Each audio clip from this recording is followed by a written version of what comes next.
வணக்கம். மாலை முரசு செய்திகளை விரிவாக பார்ப்பதற்கு முன் தலைப்புச் செய்திகள். நீலகிரி, கிருஷ்ணகிரி, தருமபுரி, திருப்பத்தூர் உள்ளிட்ட 7 மாவட்டங்களில் இன்று கனமழைக்கு வாய்ப்பு. சென்னை நகரின் ஒரு சில பகுதிகளில் இடி மின்னலுடன் மிதமான மழை பெய்யக்கூடும் என வானிலை ஆய்வு மையம் தகவல்.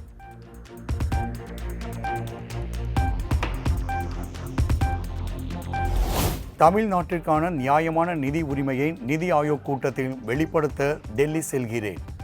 டேபிளுக்கு அடியில் காலை பிடிக்கும் பழக்கம் மாறாத பழனிசாமிக்கு இதனை கண்டு வலிப்பது ஏன் என முதலமைச்சர் மு.க. ஸ்டாலின் கேள்வி.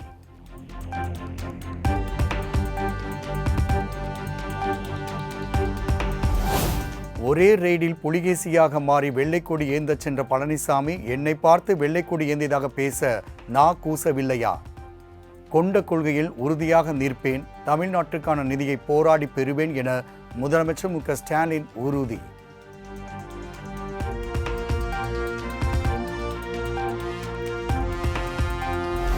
மத்திய அரசு கல்வி நிதி வழங்காததை எதிர்த்து உச்ச நீதிமன்றத்தில் தமிழ்நாடு அரசும் மனு.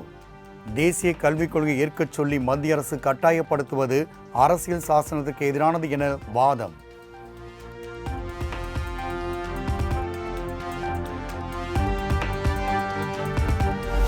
பல்கலைக்கழக துணை வேந்தர்களை நியமிக்கும் அதிகாரத்தை அரசுக்கு வழங்கிய சட்டங்களை எதிர்த்த வழக்கு. எந்த பொது நலனும் இல்லாமல் அரசியல் உள்நோக்கத்தோடு வழக்கு தொடரப்பட்டுள்ளதாக தமிழ்நாடு அரசு குற்றச்சாட்டு.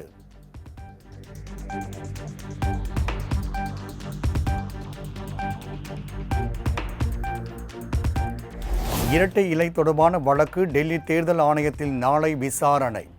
நத்தம் விஸ்வநாதன், திண்டுக்கல் சீனிவாசன் உள்ளிட்ட அதிமுக மூத்த தலைவர்கள் டெல்லி பயணம்.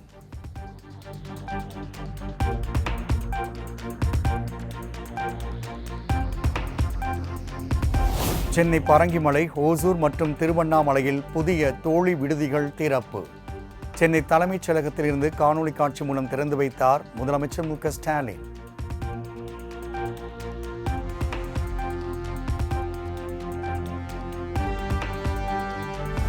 சிவகங்கை அருகே தனியார் கல்குவாரியில் 400 அடி பள்ளத்தில் பாறைகள் சரிந்து விழுந்ததில் 5 தொழிலாளர்கள் உயிரிழந்த விவகாரம். மாநிலம் முழுவதும் உள்ள குவாரிகளை ஆய்வு செய்ய கனிம வளத்துறை உத்தரவு.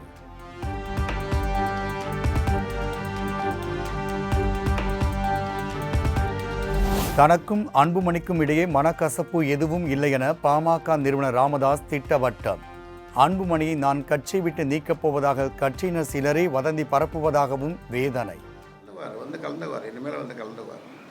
இருவருக்கும் இடையான மனக்கசப்பு நீங்கிடுச்சா? மனக்கசப்பு நீங்கிடுச்சா? இருவருக்கும் இடையே இருந்த மனக்கசப்பு நீங்கிடுச்சா? விரைவில் சந்திப்பாங்கன்னு ஐயா சொல்லியிருந்தாங்க. கசப்புன்றது இல்லை, கசப்புன்றது நம்ம எப்பொழுதும் நான் சொல்லுவதில்லை, இனிப்பைத்தான் சொல்லுவேன்.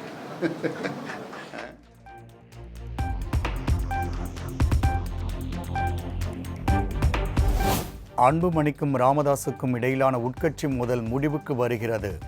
விரைவில் இருவரும் தைலாபுரத்தில் சந்தித்து பேசுவார்கள் என பாமக கௌரவ தலைவர் ஜி.கே. மணி பேட்டி. நீங்கள் கேட்குற கேள்விக்கு நல்ல சுமூகமான தீர்வு மனநிலையாக எட்டிருச்சு. அது மிக விரைவில், இன்னும் சீக்கிரமே அது நடக்க நீங்கள் பார்க்க போகிறீங்க.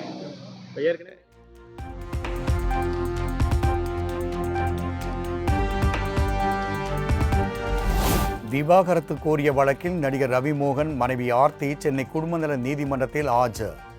வழக்கின் விசாரணை ஜூன் 12ஆம் தேதிக்கு ஒத்திவைத்தது நீதிமன்றம்.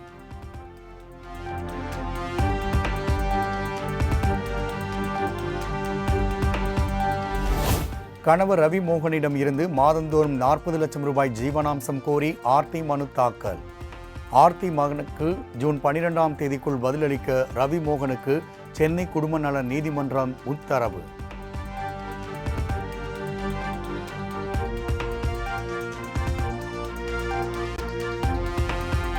ஒருங்கிணைந்த தொழில்நுட்ப பணிக்கான தேர்வை அறிவித்தது டிஎன்பிஎஸ்சி. தேர்வுகள் வரும் 27ஆம் தேதி முதல் ஜூன் 25ஆம் தேதி வரை இணையத்தில் விண்ணப்பிக்கலாம் என அறிவிப்பு.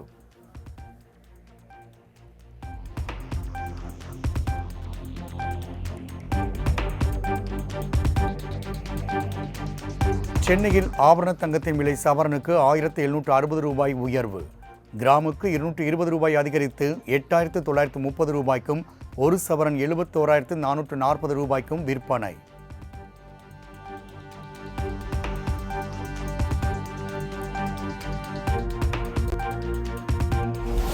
கேரளாவில் அடுத்த 3 அல்லது 4 நாள்களில் பருவமழை தொடங்க வாய்ப்பு.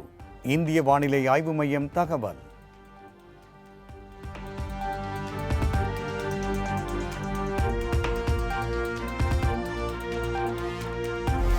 தமிழ்நாட்டில் கோடை மழை 95 விழுக்காடு கூடுதலாக பெய்துள்ளது.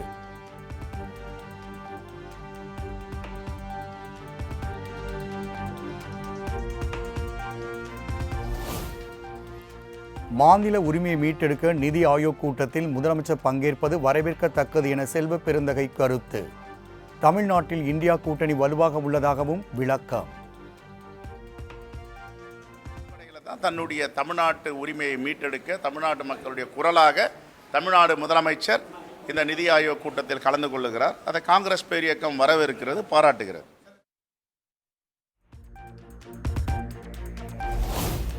நாதக ஒருங்கிணைப்பாளர் சீமான் மீது திருச்சி சரக டிஐஜி வருண்குமார் தாக்கல் செய்த அவதூறு வழக்கு ஜூன் 4ஆம் தேதிக்கு ஒத்திவைத்து திருச்சி மாவட்ட குற்றவியல் நீதிமன்றம் உத்தரவு.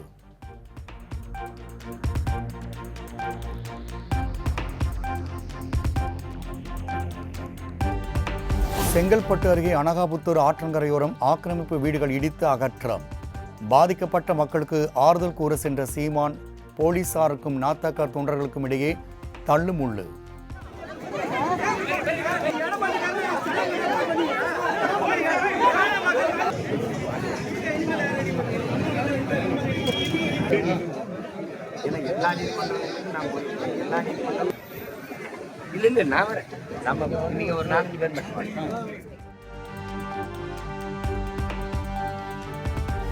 அரக்கோணம் பழைய பேருந்து நிலையத்தில் திமுக அரசை கண்டித்து அதிமுக சார்பில் ஆர்ப்பாட்டம். பெண்ணை ஏமாற்றி திமுக நிர்வாகி திருமணம் செய்து கொண்ட சம்பவத்திற்கு கண்டனம்.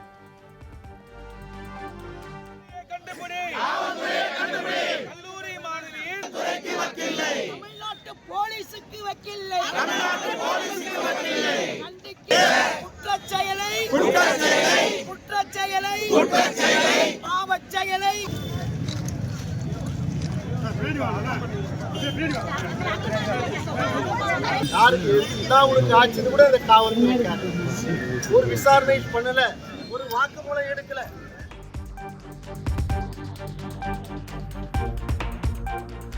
குடிநீர் கட்டண உயர்வை ரத்து செய்ய கோரி மாநகராட்சி அலுவலகத்தை முற்றுகையிட்டு மார்க்சிஸ்ட் கம்யூனிஸ்ட் கட்சியினர் ஆர்ப்பாட்டம். மாநகராட்சி அலுவலகத்திற்குள் நுழைய முயன்றவர்களை போலீசார் தடுத்து நிறுத்தியதால் தள்ளுமுள்ளு.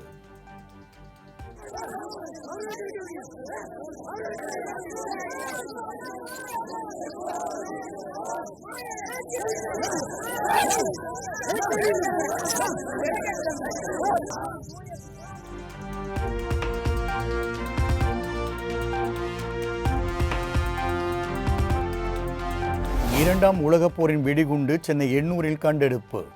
வெடிகுண்டை கைப்பற்றி எண்ணூர் காவல்துறையினர் விசாரணை.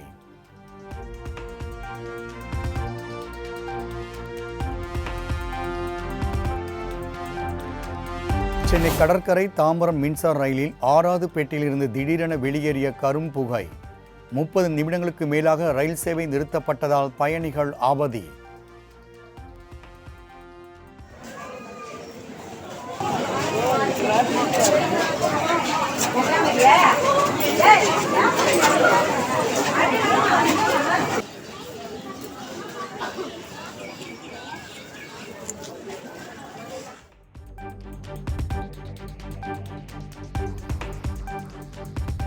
இசையமைப்பாளர் சாம் சிஎஸ் மீது சினிமா தயாரிப்பாளர் சமீர் அலிகான் சென்னை சிஎம்பிடி காவல் நிலையத்தில் புகார்.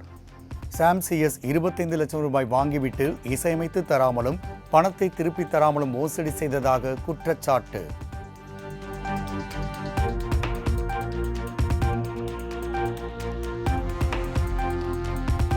கோவை மருதமலை வனப்பகுதியில் உயிரிழந்த பெண் காட்டு யானை. உடற்கூராய்வின் போது யானையின் வயிற்றில் பிளாஸ்டிக் கழிவுகள் இருந்ததால் அதிர்ச்சி.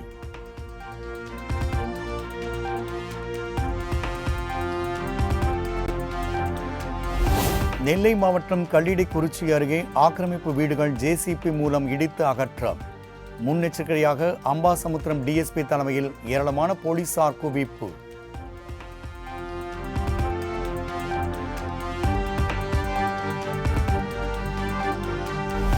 ஸ்ரீபெரும்புதூர் காவல் நிலையத்தில் முன்னாள் பிரதமர் ராஜீவ்காந்தியோடு உயிர் நீத்த 9 காவலர்களுக்கு 21 குண்டுகள் முழங்க மரியாதை. காவல் அதிகாரி உத்தரவு கொடுக்கும் முன்னரே காவலர் ஒருவர் துப்பாக்கியால் சுட்டதால் பரபரப்பு.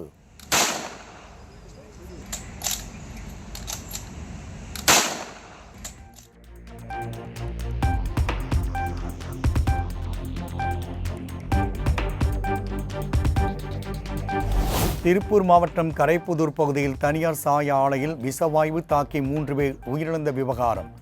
சாய ஆலை மேலாளர் உள்ளிட்ட 2 கைது செய்யப்பட்டு சிறையில் அடைப்பு.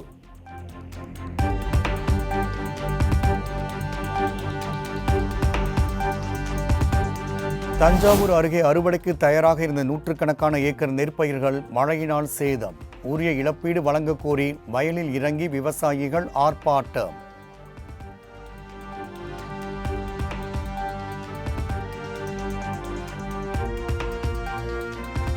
திருமயம் அருகே கோவில் திருவிழாவை முன்னிட்டு வெகு விமர்சையாக நடைபெற்ற ஜல்லிக்கட்டு. களத்தில் சீறி பாய்ந்த காளைகளை திமிலை பிடித்து அடக்கிய காளையர்கள் கண்டு ரசித்த பார்வையாளர்கள். கமிட்டியிலிருந்து ஒரு அருவா ஏற்பாடு பண்ணி கொடுங்க. மாவட்டம்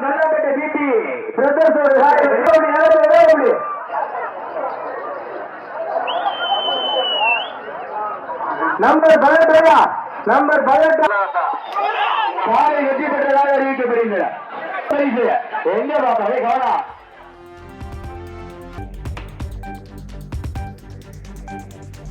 பெரம்பலூர் அருகே மரத்தின் மீது கார் மோதிய விபத்தில் ஒரே குடும்பத்தை சேர்ந்த 3 பேர் பலி. பெண் ஒருவர் படுகாயங்களோடு மருத்துவமனையில் அனுமதிக்கப்பட்டுள்ள நிலையில் போலீசார் விசாரணை.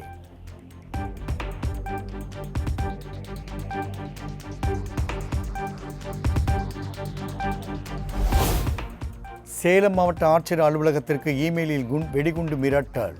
மோப்பநாய் மற்றும் வெடிகுண்டு தடுப்பு நிபுணர்கள் தீவிர சோதனை.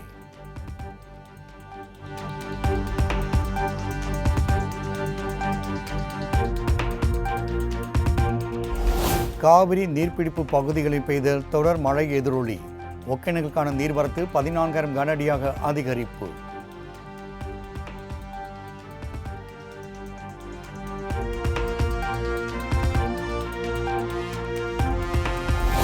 மேட்டூர் அணைக்கு நீர்வரத்து வினாடிக்கு 9,683 கன அடியில் இருந்து 12,819 கன அடியாக அதிகரிப்பு.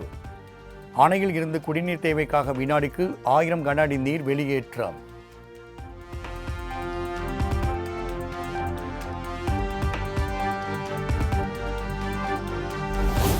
காட்பாடி அருகே அரசு பேருந்து ஆட்டோ நேருக்கு நேர் மோதி விபத்தில் முதியவர் உயிரிழப்பு.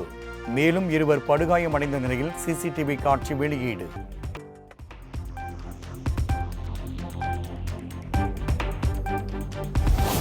ராணிப்பேட்டை அருகே கொலை செய்யப்பட்ட இளைஞரின் உடலை சாலையில் வைத்து 3 கிராம மக்கள் மறியல் போராட்டம். கொலை சம்பவத்திற்கு உரிய நீதி கேட்டு உறவினர்கள் அழுது புரண்டதால் பரபரப்பு.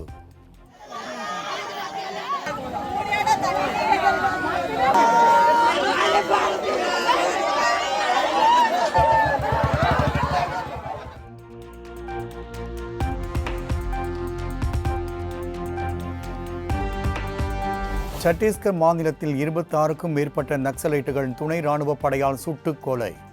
நாராயண்பூரில் நக்சலைட்டுகளோடு நடைபெற்ற துப்பாக்கிச் சூட்டில் துணை ராணுவம் அதிரடி.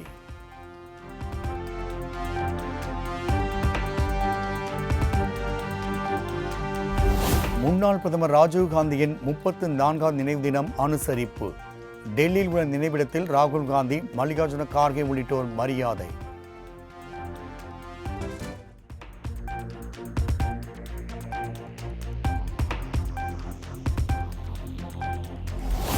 சோனியா, ராகுல் காந்திக்கு எதிரான நேஷனல் ஹெரால்டு வழக்கு விவகாரம். வழக்கு தொடர்பான விவரங்களை சுப்பிரமணிய சுவாமியிடம் வழங்க அமலாக்கத்துறைக்கு டெல்லி நீதிமன்றம் உத்தரவு.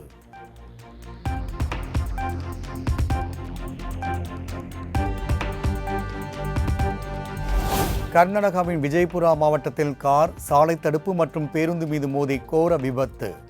ஒரே குடும்பத்தை சேர்ந்து 5 பேர் உட்பட 6 பேர் சம்பவ இடத்திலேயே பலியாகிய சோகம்.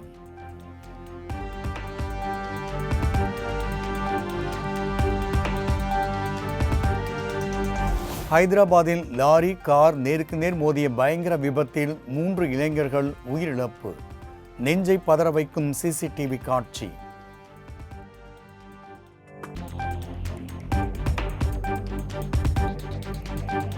IPL தொடரில் பிளே ஆஃப் சுற்றுக்கு முன்னேறுமா மும்பை இந்தியன்ஸ்? டெல்லி அணியோடு இன்று பல பரீட்சை.